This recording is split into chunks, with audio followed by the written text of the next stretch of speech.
The Silent Pines, the disappearance of Elias Thorne. The forest doesn't just swallow people, sometimes it erases them. On a Tuesday evening in October, Elias Thorne walked into the Blackwood National Park with nothing but a Leica camera and a notebook.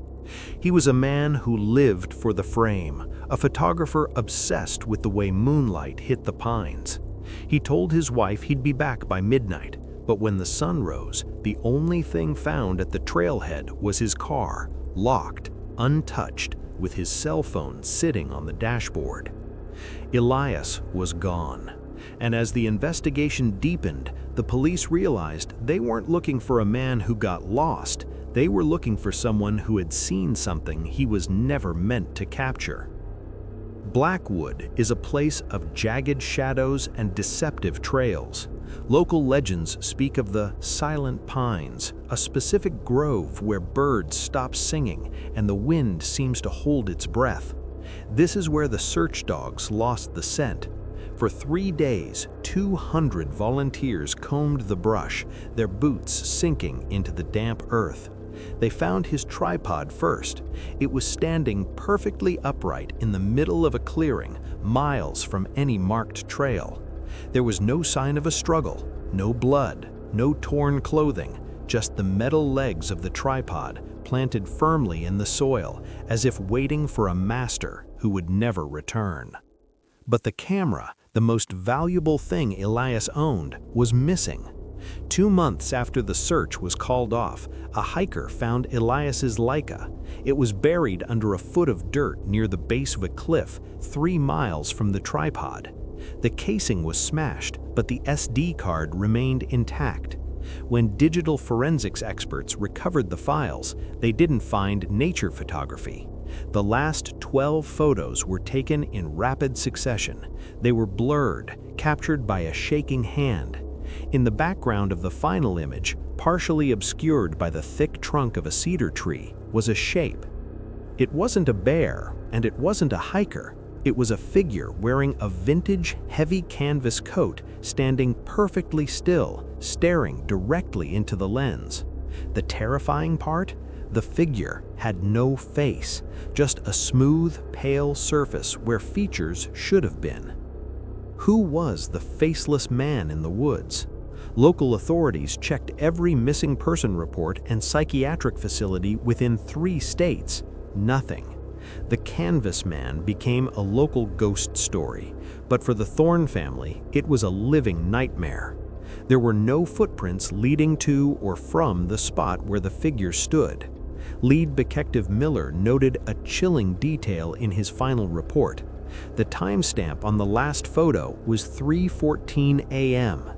Elias Thorne's watch, found near the camera, had stopped at exactly the same time.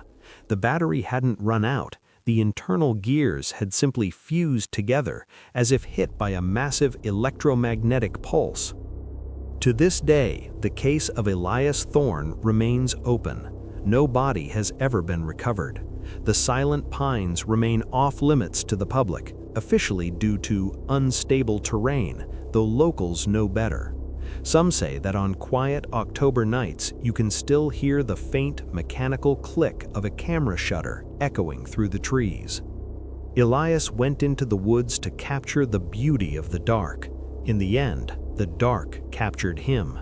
Was it a calculated killer playing a twisted game, or is there something in those woods that science cannot explain? The vanishing of Flight 712, the cockpit of shadows. The radar screen at the Oceanic Control Center didn't flicker, it simply cleared. On a clear night in May, Flight 712, a Boeing 777 carrying 239 passengers, vanished from the sky over the Indian Ocean without a single distress signal. The pilots were veterans with thousands of flight hours, and the aircraft was in peak mechanical condition. 1 minute, the plane was cruising at 35,000 feet.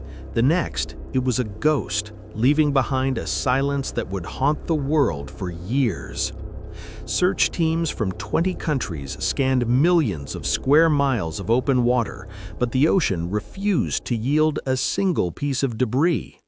As investigators meticulously combed through the flight data, they discovered a series of chilling anomalies that occurred in the minutes before the disappearance. The aircraft's transponder, the primary way it communicates with ground control, had been manually switched off exactly at the handoff between two air traffic control sectors. 10 minutes later, the plane made a sharp, deliberate turn to the west, flying back over the peninsula it had just departed. It wasn't a mechanical failure, it was a tactical maneuver designed to make the plane invisible to civilian radar. The most haunting piece of evidence surfaced months later when a piece of the wing's flaperon washed up on a remote island thousands of miles away. Forensic analysis of the damage suggested the plane was not in a high-speed dive when it hit the water. Instead, it appeared to have been steered into a controlled ditching, as if someone were still at the controls until the very end. Yet there were no survivors, no bodies, and no explanation for why the cockpit door remained locked for the duration of the flight's final silent hours. Theories began to spiral. Was it a sophisticated hijacking, a sudden decompression that incapacitated everyone on board, or something far more sinister involving the pilot's private life? Deep-sea drones eventually located a debris field in a trench so deep that no human could ever reach it. The images captured by the drones showed the wreckage sitting perfectly upright on the ocean floor, its lights still eerily reflecting the bioluminescence of the deep-sea creatures swimming through the shattered windows. To this day, the black boxes of Flight 712 remain unrecovered, buried under miles of crushing pressure and shifting silt. Families of the missing still receive mysterious, silent phone calls from the numbers of their loved ones, though experts claim these are merely network glitches. The case remains the greatest mystery in aviation history, a story of a silver bird that flew into the night and simply forgot to come back down.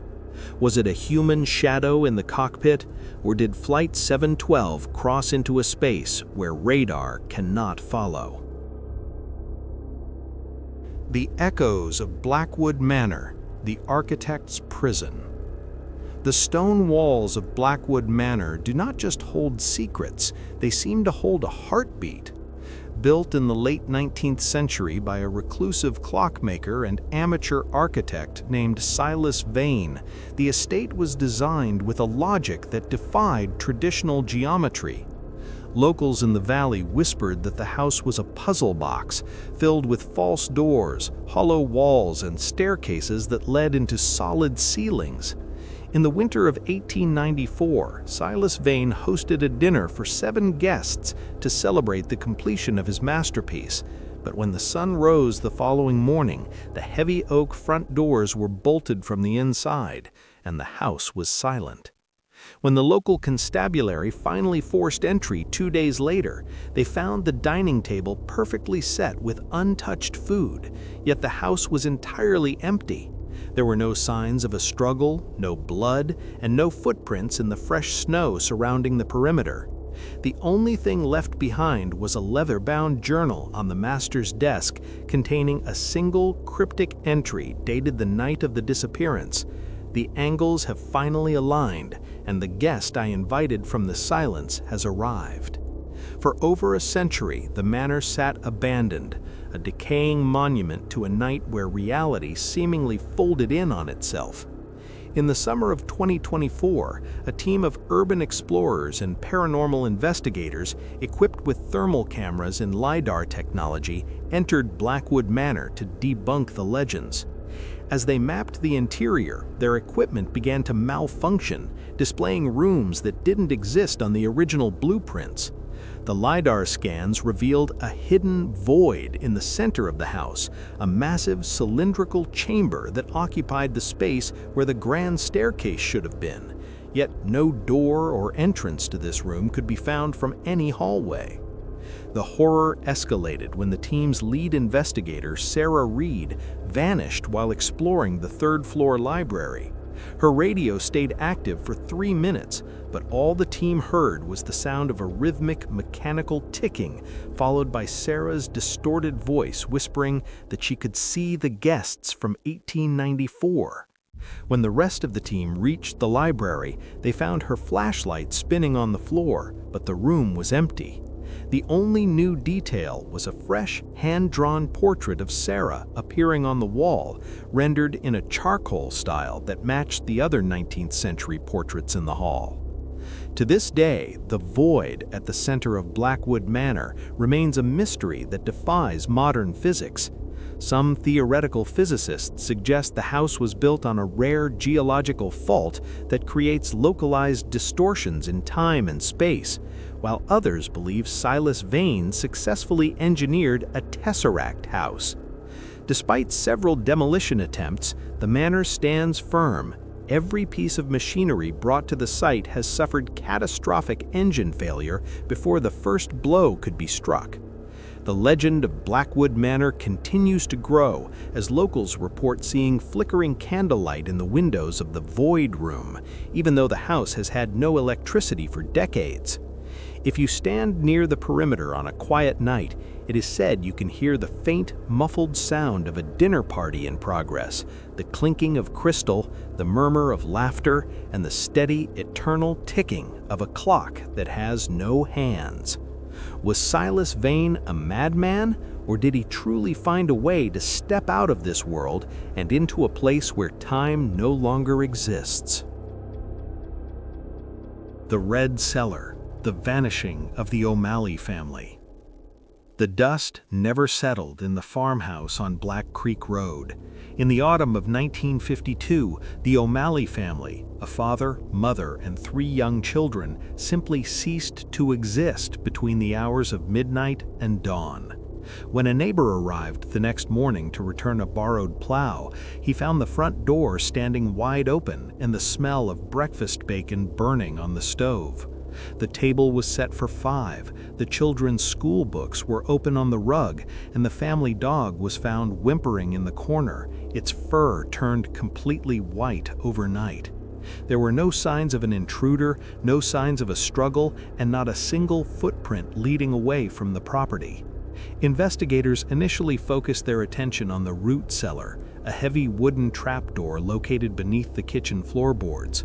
Although the cellar was intended for storing winter vegetables, the police found it scrubbed unnaturally clean, as if every inch of the stone walls had been bleached. Underneath the fresh scent of lye, a specialized forensic unit later detected traces of an unknown organic compound that glowed a faint neon blue under ultraviolet light.